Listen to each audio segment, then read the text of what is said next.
Hello learners, welcome to Lifting Laws. This is Puneet Kapoor और हम कर रहे हैं इंडियन कॉन्ट्रैक्ट एक्ट। तो आज की जो हमारी क्लास है उसमें हम करने वाले हैं कॉन्टीजेंट कॉन्ट्रैक्ट। हमारा लास्ट लेक्चर था उसमें हमने देखा था कि जो कॉन्ट्रैक्ट्स होते हैं वो वॉइड कब होते हैं। वॉइड एग्रीमेंट्स देखा था। आज हम देखेंगे कॉन्टीजेंट कॉन्ट्रैक्ट्स। तो कॉन्टीजेंट का मतलब होता है कंडीशन लगी हो, जिसमें कंडीशन जुड़ी हो। कॉन्टीजेंसी का मतलब होता है कोई कंडीशन अटैच हो। तो देखो, contingent contract is a contract.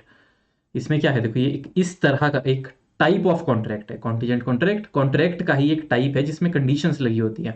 तो it is a contract to do और नॉट टू डू समथिंग। मतलब कॉन्ट्रैक्ट है कि हम कुछ करेंगे या नहीं करेंगे। कब?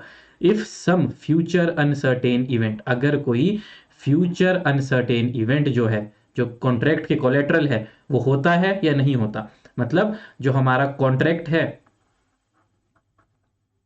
वो किस चीज के ऊपर डिपेंड है? फ्यूचर अनसर्टेन इवेंट की हैपनिंग या फिर नॉन हैपनिंग पर। ठीक है। तो कोई ऐसा कॉन्ट्रैक्ट जो डिपेंड है फ्यूचर सर्टेन इवेंट की हैपनिंग या नॉन हैपनिंग पर, उसको हम कहते हैं कॉन्टीजेंट कॉन्ट्रैक्ट। और नॉर्मल लैंग्वेज में अगर देखें, लेमैन लैंग्वेज में, तो जिसमें कंडीशन अटैच हो कि अगर ऐसा हुआ तो ऐसा होगा, ऐसा नहीं हुआ तो ऐसा होगा। देखो इसके फीचर्स क्या है। ऑल असेंशियल्स होते हैं इसमें कॉन्ट्रैक्ट के। सेक्शन 10 के सारे असेंशियल्स है। Offer, acceptance, consideration, free consent, competence of parties वगैरह। Performance become due. तो जो परफॉर्मेंस है वो ड्यू सिर्फ तब बनती है ओनली व्हेन जो अनसर्टेन फ्यूचर इवेंट है वो हो या ना हो। The event is not part of contract performance itself. लेकिन वो देखो, उसका कॉन्ट्रैक्ट का पार्ट नहीं होता है जो इवेंट है, वो उसका कोलेट्रल होता है। अनसर्टेनिटी नेसेसरी होती है कंडीशन में भी, अबाउट हैपनिंग या नॉन हैपनिंग, हो या ना हो। जो कंडीशन है वो दो चीज़ों की हो सकती है कि जो फ्यूचर अनसर्टेन इवेंट है वो हैपन हो या उसकी नॉन हैपनिंग हो या ना हो, जैसे मैं आपको बता रहा था। एग्जाम्पल देख लो इसका। ए प्रोमिस टू पे 1 लाख रुपीज टू बी, अगर उसका घर जल जाता है। तो कॉन्टीजेंसी क्या है? अगर तुम्हारा घर फ्यूचर में जला तो you will get the money, otherwise you will not get the money. ठीक है। तो जो है इसमें कॉन्टीजेंट कॉन्ट्रैक्ट एग्जाम्पल एक तरह से इंश्योरेंस का ही था। तो देखते हैं अब। सेक्शन 31 ने डिफाइन किया है कि, ठीक है, 31 ने क्या किया है, नॉर्मली डिफाइन कर दिया है कि कॉन्टीजेंट कॉन्ट्रैक्ट क्या होते हैं। अब आता है सेक्शन नंबर 32। 32 क्या बोलता है? Enforcement of contingent contracts on event happening. तो बस 32 में क्या याद रखना है? Event happening. मतलब क्या है इसमें कि कह रहे हैं कि एक कॉन्टीजेंट कॉन्ट्रैक्ट कुछ करने या ना करने के लिए व्हेन अनसर्टेन जो फ्यूचर इवेंट है अगर वो हुआ, बस हैपनिंग याद रखना है। तो जो फ्यूचर इवेंट है, फ्यूचर अनसर्टेन इवेंट है, उसकी हैपनिंग, अगर वो हैपन हुआ तो जो कॉन्ट्रैक्ट है वो एनफोर्सेबल हो जाएगा। अगर नहीं हुआ तो वो बन जाता है वॉइड।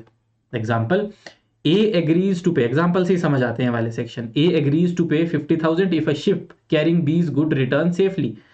तो ए ने बोला कि मैं 50,000 दूंगा अगर जो शिप है वो सेफली रिटर्न कर जाती है। देखो इसमें टाइम स्पेसिफाइड नहीं है, बस बोला है कि वो शिप सामान लेके अगर सेफली आ जाती है तो आई पे यू 50,000 रुपीज। तो अगर शिप वापस आ गई तो कॉन्ट्रैक्ट जो है एनफोर्सेबल हो जाएगा। शिप अगर सिंक कर गई तो कॉन्ट्रैक्ट क्या हो जाएगा? वॉइड। यहाँ पे कॉन्ट्रैक्ट वाइड हो रहा है, जो हमने पहले पढ़ा था वहाँ एग्रीमेंट ही वॉइड हो गया था। तो ये ध्यान देने वाली बात है। ठीक है। तो क्या है इसमें? फ्यूचर इवेंट की हैपनिंग पर कॉन्ट्रैक्ट की एनफोर्सेबिलिटी और वॉइडेबिलिटी डिपेंड हो रही है। तो बस हैपनिंग की वजह से क्या होगा, या हैपन हो गया अगर वो इवेंट तो एनफोर्सेबल हो जाएगा, नहीं हुआ तो वॉइड हो जाएगा।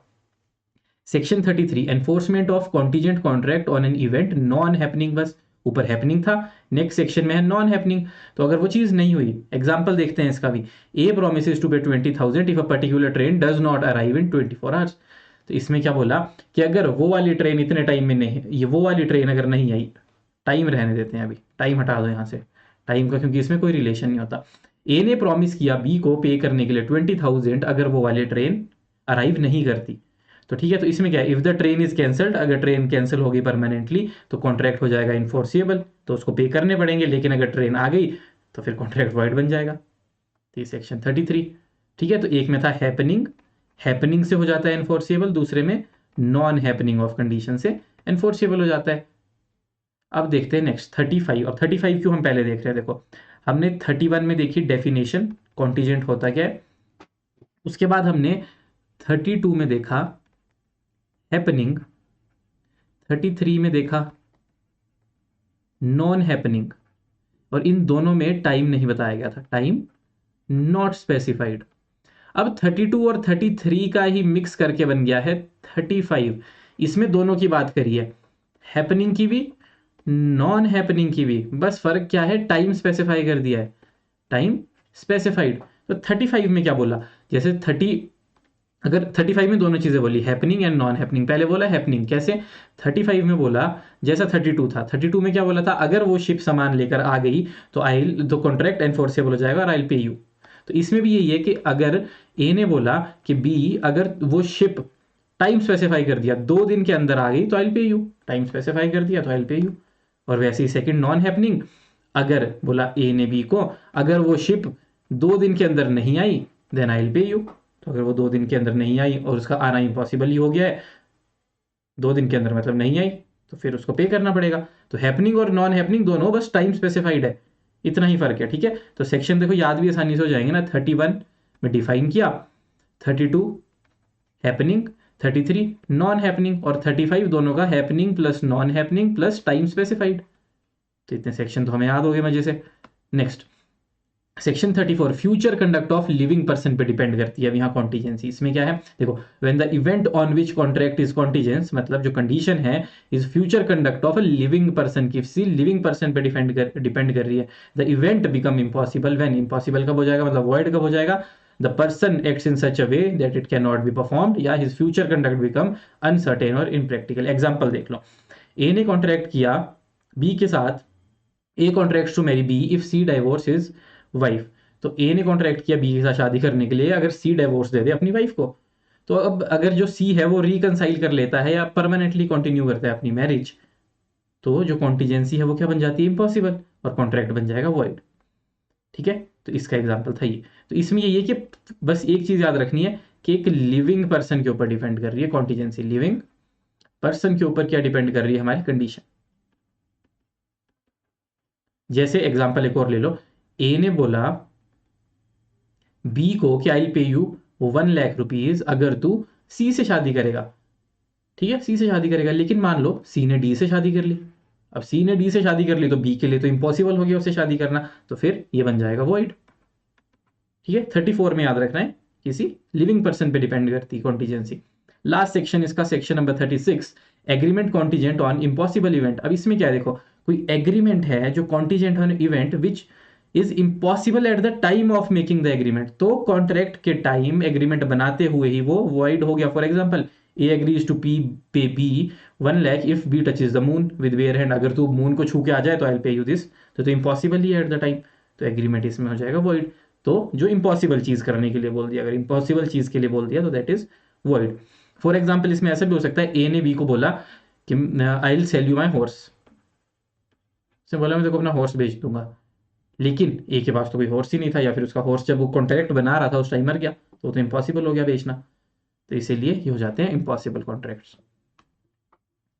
अब देखो वेजरिंग और कॉन्टीजेंट में वही डिफरेंस जो मैंने आपको बताया था, वेजरिंग शुरू से ही वॉइड होते हैं और जो कॉन्टीजेंट है वो कंडीशन होने के या ना होने के बाद वॉइड बनते हैं, शुरू में तो वैलिड होते हैं। अगर वो इम्पॉसिबल हो जाए चीज तो बन जाते हैं वो वॉइड या फिर एनफोर्सिएबल। अनसर्टेन आउटकम है, एक जीतेगा एक हारेगा वेजरिंग में। दूसरे में क्या है, कोलेटरल इवेंट भी डिपेंड करता है। और देखो मेन मोटिव वेजरिंग का जो मैंने आपको बताया इमोरल था, गैम्बलिंग था। इसमें क्या, protection of parties based on future event, और रेस्ट्रिक्शन बाकी इसमें कुछ काम का नहीं, नॉट एप्लीकेबल। अब देखो मैं आज हमने क्या पढ़ा, 25 से रिवाइज कर लेते हैं। देखो 25 में हमने पढ़ा वॉइड अगर कंसिडरेशन नहीं दी, 26 में अगर आपने किसी को शादी करने से रोक लिया, मैरिज, 27 में आई गेस ट्रेड करने से रोक लिया, 28 में आपने किसी को केस करने से रोक लिया, 29 एंड 30 में था हमारे पास वेजरिंग, 29 में था अनसर्टेनिटी, 31 में हमने पढ़ा कॉन्टीजेंसी होती क्या है, 32 में पढ़ा अनसर्टेन जो हमारे फ्यूचर इवेंट है उसकी हैपनिंग, हैपनिंग पे एनफोर्सेबल हो जाएगा। 33 में हमने पढ़ा नॉन हैपनिंग, नॉन हैपनिंग पे एनफोर्सेबल हो जाएगा, अगर वो इम्पॉसिबल हो गई तो वॉइड हो जाएगा। 35 उसके बाद हमने पढ़ा, 35 में हमने क्या पढ़ा, 35 में हमने पढ़ा happening plus non happening plus time specified. तो इम्प्लाइड हो गया कि इन दोनों में टाइम स्पेसिफाई नहीं था। 34 में हमने पढ़ा किसी लिविंग पर्सन पर कॉन्टीजेंसी डिपेंड करती है, लिविंग पर्सन। लास्टली 36, 36 में हमने क्या देखा? 36 में हमने देखा इम्पॉसिबिलिटी। इम्पॉसिबिलिटी भी वॉइड बना देती है, अगर कोई कंडीशन लगाई है जो इम्पॉसिबल हो तो वॉइड हो जाता है। तो ये हमने सारे सेक्शंस कर लिया है इम्पॉसिबिलिटी से भी। तो मतलब अभी हमारा कॉन्ट्रैक्ट एक्ट 36 तक भी हो गया और हमने साथ में क्वासी कॉन्ट्रैक्ट्स भी कर लिए। तो अब थोड़ा सा पोर्शन बच जाए थोड़ी सी क्लासेस में, वो भी हो जाएगा। तो मिलते हैं नेक्स्ट लेक्चर में, तब तक के लिए thank you and bye bye, take care.